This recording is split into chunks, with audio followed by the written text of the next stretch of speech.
పుష్ప పుష్ప పుష్ప పుష్ప పుష్ప పుష్పరాజ్ పుష్ప పుష్ప పుష్ప పుష్ప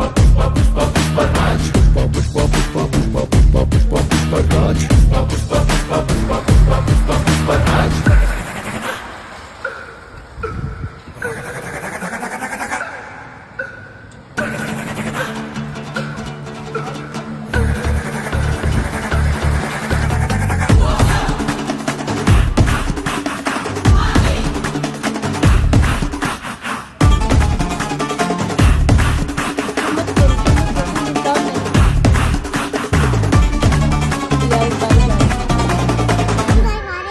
ఆడు కాలు మీద కాలేసి కూసున్నాడంటే బండరాయి కూడా బంగారు సింహాసనమంట వేరే సింహాసనమేదైనా బట్టి బండరాయంట ఆడు సేతిలోన సీఏసి మాటిచ్చాడంటే తుపాకిలో చిత్తూట దూసుకెళ్ళినట్టే ఆ తూట లాగే మాట కూడా